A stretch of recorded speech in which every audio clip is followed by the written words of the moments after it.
सुन रहे हैं सच्ची कहानियाँ रोनित के साथ। आज की हमारी कहानी पंडित जी ने भेजी है।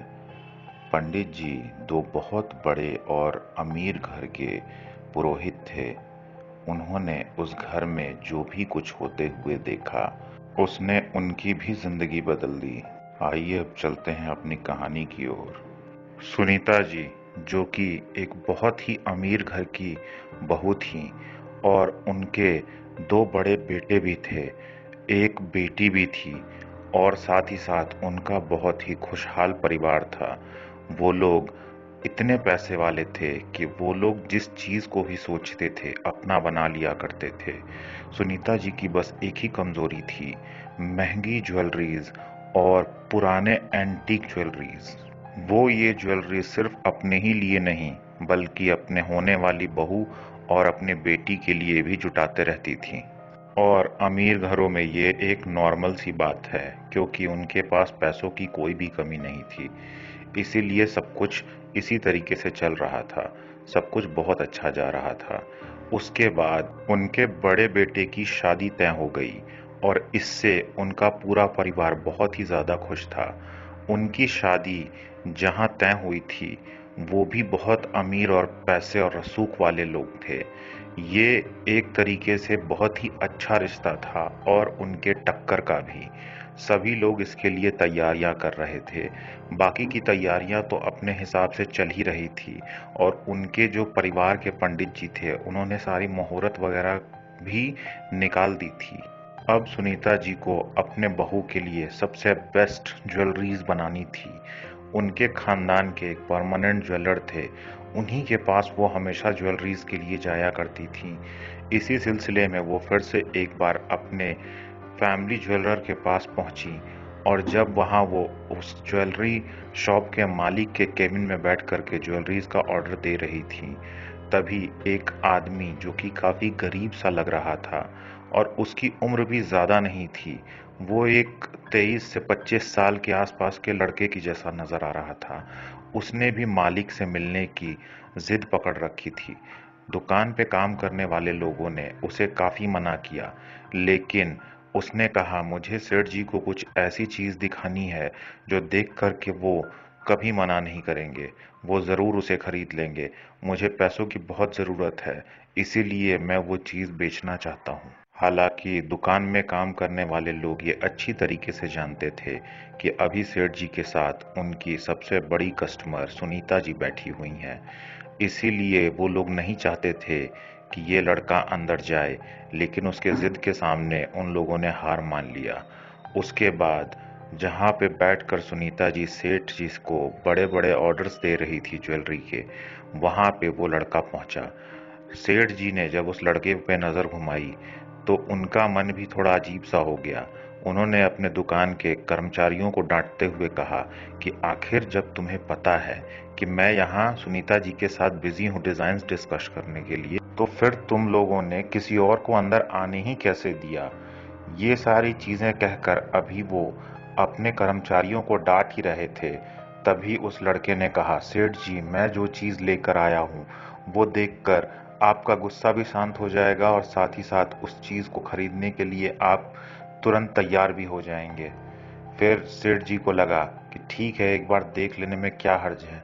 जब ये लड़का अंदर आ ही गया है तो देख ही लेते हैं कि ये ऐसी कौन सी चीज लेकर आया है। और ये सारी चीजें जब हो रही थी तो सुनीता जी भी सारी चीजों को बहुत ध्यान से देख रही थी। थोड़ी देर बाद एक मखमल के कपड़े को उस लड़के ने टेबल पर रख दिया और उसके बाद जब उस मखमल के कपड़े को खोला गया तो उसमें एक बहुत ही बड़ा और बहुत ही खूबसूरत और बहुत ही नायाब हीरा था, जिसे देखकर सेठ जी और सुनीता जी दोनों के आंखों में चमक आ गई। सेठ जी ने उस हीरे को देखा और एक नज़र में ही समझ गए कि ये हीरा क्या है और कितना महंगा है। उन्होंने कहा, देख, इस हीरे की कीमत बहुत ज़्यादा नहीं है, क्योंकि ये किसी नॉर्मल पत्थर से बस थोड़ा ही नायाब है। इसीलिए मैं इसका तुम्हें 2 लाख दे पाऊंगा, उससे ज़्यादा नहीं। फिर लड़के ने कहा, सेठ जी, ये हीरा हमारे खानदान के पास कई पीढ़ियों से है। ये मैं बहुत खराब परिस्थिति में आने की वजह से बेच रहा हूँ। अगर मुझे पैसों की ज़रूरत नहीं होती तो मैं इस नायाब खानदानी हीरे को कभी भी नहीं बेचता। सेठ जी ने ये चीज महसूस कर ली थी कि शायद 2 लाख रुपए में ये हीरा नहीं बेचेगा। सेठ जी ने अमाउंट डबल कर दिया और कहा, बस 4 लाख, इससे ज्यादा मैं इसके लिए तुम्हें नहीं दे सकता। सेठ जी की बात सुनकर थोड़े देर के लिए तो लड़का निराश हुआ, लेकिन उसे पैसों की काफी जरूरत थी, इसीलिए फिर उसने हामी भर दी। सेठ जी ने उस मखमली कपड़े के साथ ही उस हीरे को उठाकर अपने सामने रख लिया और उसके बाद उस लड़के को 4 लाख रुपए देकर वहां से रवाना कर दिया।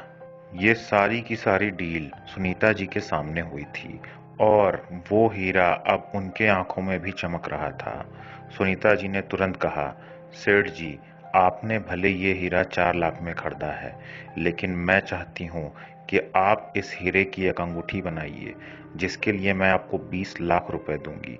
हालांकि इसकी कीमत इससे भी ज्यादा थी, लेकिन वो सुनीता जी को मना नहीं कर सकते थे, क्योंकि सुनीता जी के सामने ही उन्होंने सिर्फ 4 लाख रुपए में इस हीरे को खरीदा था और वो तो इसके कई ज्यादा पैसे देने के लिए तैयार थी। और साथ ही साथ सुनीता जी सेठ जी की पुरानी कस्टमर भी थी, तो उन्होंने भी हामी भर दी। सुनीता जी ने कहा, इस हीरे को आप मेरे बेटे की एंगेजमेंट रिंग बनाने के लिए इस्तेमाल कीजिए और इसकी इतनी खूबसूरत रिंग बनाइए जैसी कि अंगूठी दुनिया में किसी और के पास ना हो। सेठ जी ने हामी भर दी। वैसे भी सेठ जी के पास कोई और रास्ता नहीं था। बात फाइनल हो गई। बाकी के सारे ज्वेलरीज के साथ एंगेजमेंट रिंग का भी और उस हीरे का भी एडवांस सुनीता जी ने पे कर दिया और वो वहां से चली गई। तुरंत सेठ जी ने अपने कारीगर को बुलाया और कहा, ये सारे डिजाइन फाइनल हुए हैं और साथ ही साथ इस हीरे को इस डिजाइन वाले अंगूठी में जड़ना है। एंगेजमेंट सिर्फ 1 हफ्ते में है, उससे पहले इस हीरे को अच्छे से तराश कर इस अंगूठी में जड़कर पूरी तरीके से तैयार कर देना है। बाकी के ज्वेलरीज के लिए हमारे पास थोड़ा वक्त है, लेकिन इस अंगूठी के लिए नहीं, क्योंकि शादी में अभी वक्त है, लेकिन ये अंगूठी एंगेजमेंट के दिन पहनाई जाएगी। इसीलिए कारीगर को अच्छे से इंस्ट्रक्शंस दे दिए गए। कारीगर भी तैयार हो गया और उस अंगूठी का काम चालू हो चुका था। 1-2 दिन तो सब कुछ ठीक चला। उसके बाद अचानक से जो कारीगर उस अंगूठी पे काम कर रहा था, उसकी तबीयत बिगड़ गई। वो घर गया, बीमार पड़ा और उसके बाद उसकी मौत हो गई। ये चीज सेठ जी को बहुत ज्यादा परेशान कर रही थी, क्योंकि वो अंगूठी बहुत जरूरी थी समय पे तैयार करना और उस अंगूठी को कोई ऐरा गैरा कारीगर नहीं बना सकता था। सेठ जी को अब ये टेंशन सताने लगा था कि डेडलाइन तक ये अंगूठी अगर तैयार नहीं हुई तो हमारी परमानेंट कस्टमर खराब हो सकती है। इसी से परेशान होकर सेठ जी ने तुरंत एक दूसरे कारीगर को एक्स्ट्रा पैसे देकर बुलवाया। वो कारीगर आया, उसने काम कंप्लीट किया और डेडलाइन पे ही उसने सब कुछ रेडी कर दिया। फिर उस कारीगर ने दुकान के ही एक कर्मचारी को वो अंगूठी थमा दी। उस दुकान के कर्मचारी ने उस अंगूठी को अच्छे तरीके से पैक किया और डिलीवरी के लिए निकल गया। लेकिन बाद में पता चला कि जब वो कारीगर वहां से काम करके निकला तो सड़क पे उसके साथ एक हादसा हो गया, जिसमें उसकी भी मृत्यु हो गई। उसके बाद जो डिलीवरी बॉय वहां से उस अंगूठी को लेकर सुनीता जी के घर पर डिलीवर करने के लिए गया था, वहां पे शादी की वजह से काफी तैयारियां चल रही थी। जनरेटर और बाकी के वायर्स इधर उधर बिखरे पड़े थे। जब वो अंदर गया तो उसने चुपचाप वो अंगूठी पैकेट के साथ सुनीता जी को पकड़ा दिया और कहा, सेठ जी ने ये एंगेजमेंट की अंगूठी भेजी है जो आपने तैयार करने को कहा था। सुनीता जी इससे बहुत खुश हो गई और फिर उन्होंने वो अंगूठी का पैकेट ले लिया। लेकिन सेठ जी का कर्मचारी जब वहां से वो अंगूठी का पैकेट देकर वापस जा रहा था, तभी वहां पे कई सारे बिखरी हुई तारों पे उसका पैर पड़ा और करंट लगने की वजह से उसकी भी मृत्यु हो गई। अब सभी को ये टेंशन होने लगा कि शादी के घर में ये क्या हो गया, लेकिन काम तो रोका नहीं जा सकता था। उन्होंने सेठ जी को इन्फॉर्म किया कि आपका जो बंदा यहाँ अंगूठी डिलीवर करने आया था, करंट लगने की वजह से उसकी मृत्यु हो गई। जो थोड़ी मोड़ी छानबीन होनी थी हुई और सब कुछ नॉर्मल निकला। ये मामला रफा दफा हो गया। फिर एंगेजमेंट का दिन भी आ गया। उसके बाद सुनीता जी ने अपने बेटे को उस डिब्बे में से वो अंगूठी निकालकर जब अपने होने वाली बहू को पहनाने के लिए पकड़ाई, तो वो अंगूठी देखकर सभी की आंखें चकाचौंध हो गई, क्योंकि वो अंगूठी भी बहुत खूबसूरत थी और उसमें जड़ा हीरा तो इतना नायाब था और इतना खूबसूरत था कि वैसा हीरा और वैसी अंगूठी शायद अपने जिंदगी में कभी किसी ने नहीं देखी थी। फिर सुनीता जी के बेटे ने वो अंगूठी अपने मंगेतर को पहना दी और एंगेजमेंट संपन्न हुई। सभी लोग इस रिश्ते से भी बहुत खुश थे और साथ ही साथ उस अंगूठी को देख करके भी। जिस लड़की को वो अंगूठी पहनाई गई थी, वो तो फूली नहीं समा रही थी। उसे बिल्कुल एक्सपेक्टेशन नहीं था कि इतना खूबसूरत अंगूठी सुनीता जी ने तैयार करवाई होगी, जो कि दुनिया में शायद सिर्फ उसी के पास है। एंगेजमेंट वगैरह सब हो जाने के बाद वो लड़की अपने घर चली गई। अभी भी शादी में कुछ समय बाकी थी, इसीलिए लोग शादी की तैयारियों में तो लग गए, लेकिन साथ ही साथ उनके इतने बड़े बिजनेस को संभालना भी बहुत ज़रूरी था। इसीलिए सुनीता जी के पति और उनके बेटे उस बिजनेस को भी संभालने में साथ ही साथ लगे हुए थे। इसी दौरान जिस लड़की के साथ उनके बड़े बेटे की एंगेजमेंट हुई थी, उसकी बहन उस अंगूठी को देखकर पागल हुए जा रही थी। उसने अपने बहन से बहुत जिद की कि एक बार मुझे ये अंगूठी पहनने दे दे। हालांकि वो एंगेजमेंट की अंगूठी थी, लेकिन वो लड़की अपने बहन के जिद के आगे पिघल गई। उसने कुछ देर के लिए वो अंगूठी अपने बहन को पहनने के लिए दे दिया। हालांकि जब उसकी बहन ने वो अंगूठी पहनी, तो वो उसे खोलने के लिए तैयार नहीं हो रही थी, जैसे कि उसे कोई चीज अपने तरफ आकर्षित कर रही हो। फिर उसने जैसे तैसे अपने बहन से वो अंगूठी ले ही ली। उसके बाद एक दो दिन में ही वो लड़की जब छत पर अकेले टहल रही थी, तो वो लड़की उस छत से गिरकर मर गई। अब ये अनहोनी इस लड़की के घर तक पहुंच चुकी थी। उसकी अपनी बहन की मृत्यु हो चुकी थी। अब सभी लोग परेशान हो गए कि शादी का क्या होगा। साथ ही साथ उनके घर की बेटी की मृत्यु हुई थी। ये भी चीज लोगों को बहुत परेशान कर रही थी। उसके बाद उधर सुनीता जी, जिन्होंने उस अंगूठी को हाथ लगाया, उन्हें भी पूरे शरीर में लकवा मार गया, जिसके वजह से वो जीवन और मृत्यु के बीच में झूलने लगी। जैसे तैसे काफी पूजा पाठ और घर में काफी कुछ करने के बाद, साथ ही साथ उनके इलाज के बाद वो मौत के मुंह से तो बाहर आ गई, लेकिन अब वो ना ही कुछ ठीक से कह सकती थी और ना ही चल फिर सकती थी। ये एक अलग मुसीबत हो चुकी थी। इसी बीच बिजनेस के काम से सुनीता जी के बड़े बेटे को बाहर जाना पड़ा, और जब वो अपने मीटिंग के लिए अपने कार से जा रहा था, तो एक्सीडेंट में उसकी भी हालत बहुत खराब हो गई और वो भी कोमा में चला गया। जब ये बात दोनों घर वालों को पता चली कि उस घर में बेटी की मौत हो चुकी है और इस घर में पैरालिसिस और उसके होने वाले पति की एक्सीडेंट की वजह से ये हालत है, तो दोनों ही परिवार वाले परेशान हो गए। दोनों परिवार वालों ने मिलकर एक पूजा रखी, जिसमें पंडित जी ने अच्छे से शांति पाठ वगैरह सब कुछ करवाया। उसके बाद अब घर में कुछ नहीं हो रहा था, सब कुछ नॉर्मल होता हुआ नजर आ रहा था। घर वालों को लगा कि किसी की नजर लग गई थी, शायद इसीलिए इतना कुछ हो रहा था। अब सुनीता जी के बेटे की भी जिंदगी खतरे से बाहर थी। लेकिन जब सभी को ये महसूस हो रहा था कि सब कुछ नॉर्मल हो चुका है, तभी उनके होने वाली बहू को कुछ अलग ही महसूस हो रहा था। अब वो कुछ अलग फील कर रही थी। एक तो हमेशा उसके सर में एक भारीपन रहता था, साथ ही साथ वो जिस चीज को भी घूर कर देख ले, वो चीज टूट जाती थी। वो जिस चीज को भी पाना चाहे, वो उसके पास खुद ब खुद चली आती थी।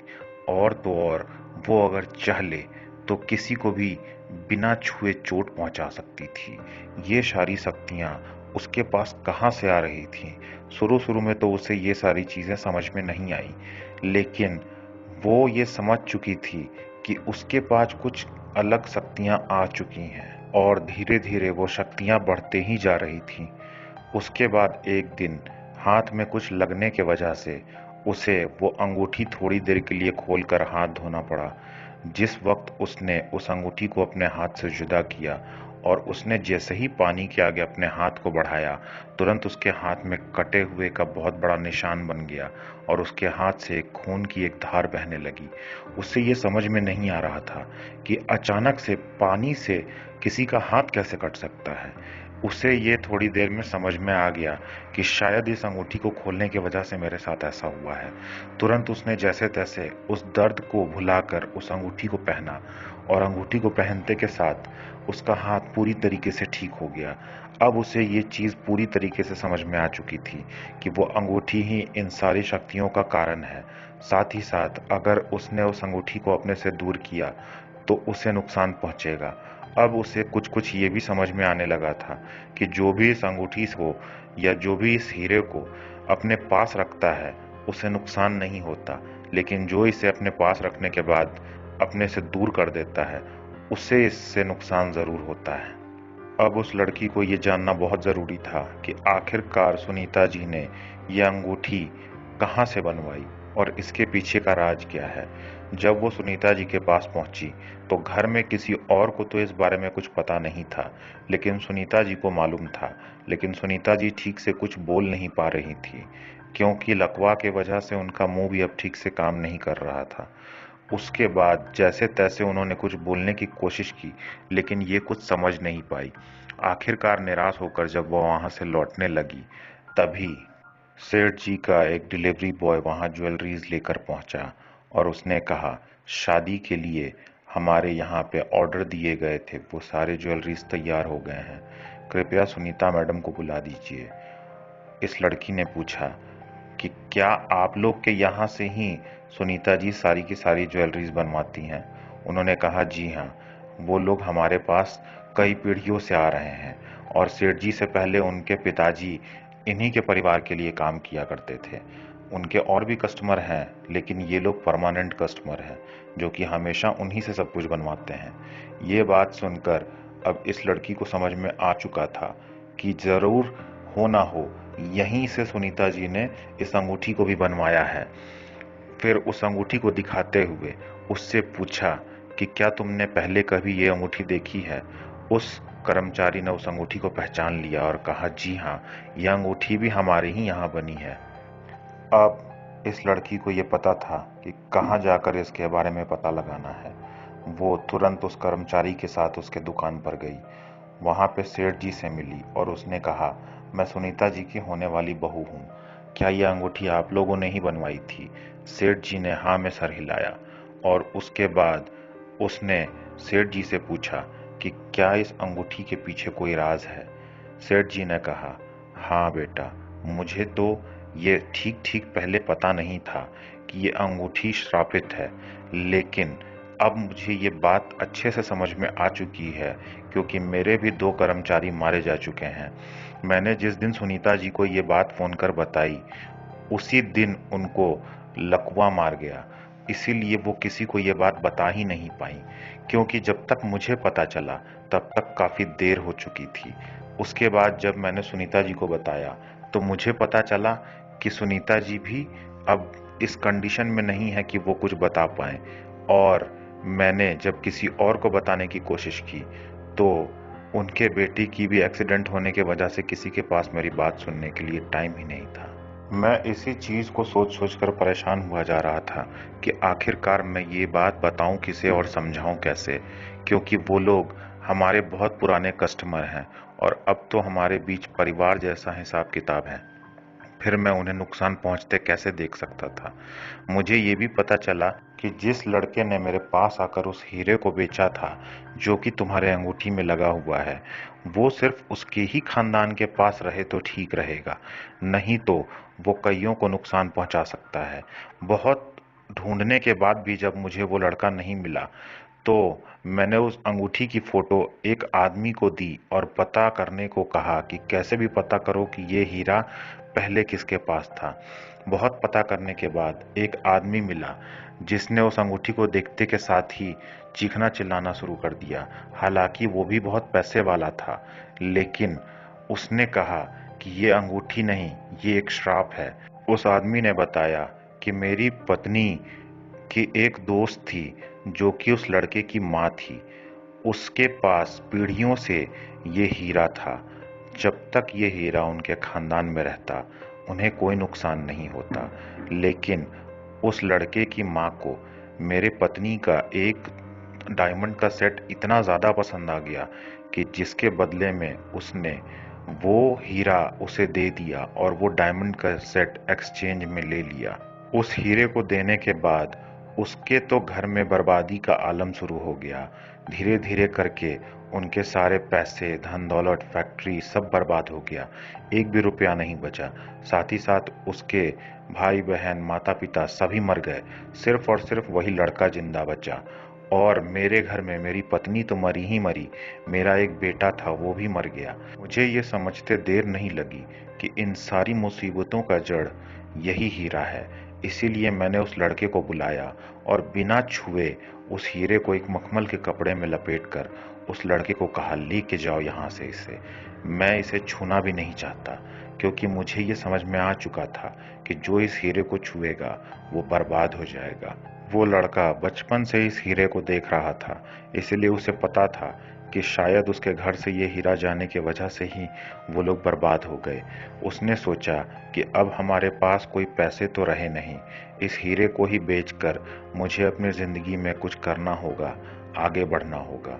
इसीलिए वो लड़का उस हीरे को लेकर चला गया और शायद उसी के बाद वो हीरा घूमते फिरते सेठ जी तक पहुंच गया।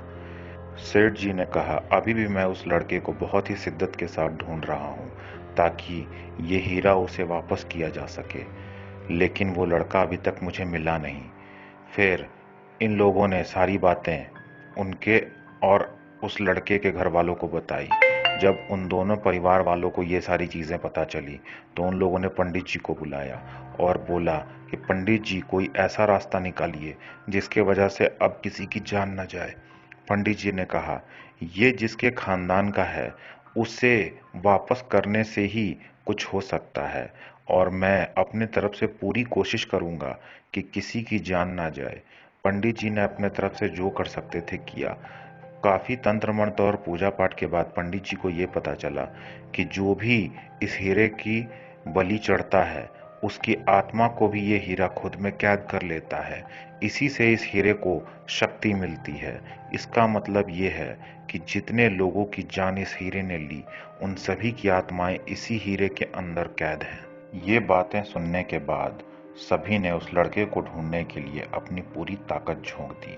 काफी दिनों के मेहनत के बाद आखिरकार वो लड़का मिल ही गया, और उस लड़के के मिलते के साथ सभी लोग उस अंगूठी को लेकर उस लड़के के पास पहुंचे। पंडित जी ने पहले ही इसका जुगाड़ कर दिया था कि इस अंगूठी को निकालने के बाद भी उस लड़की की जान को कोई खतरा ना हो। और साथ ही साथ पंडित जी ने उस लड़के को कहा कि तुम्हें ये कहते हुए इस अंगूठी को लेना है कि तुम मेरे खानदान की निशानी हो और अब मेरे पास वापस आ जाओ। और लड़की को ये बोलते हुए वो अंगूठी देनी थी कि जिसके खानदान की निशानी हो तुम, उसी के पास तुम्हें जाना है और किसी और को अब नुकसान नहीं पहुंचाना है। पता नहीं इन बातों की कोई मतलब निकलती थी या नहीं, लेकिन इससे फायदा तो हुआ। उस लड़के को अंगूठी देने के बाद भी किसी को कोई नुकसान नहीं हुआ।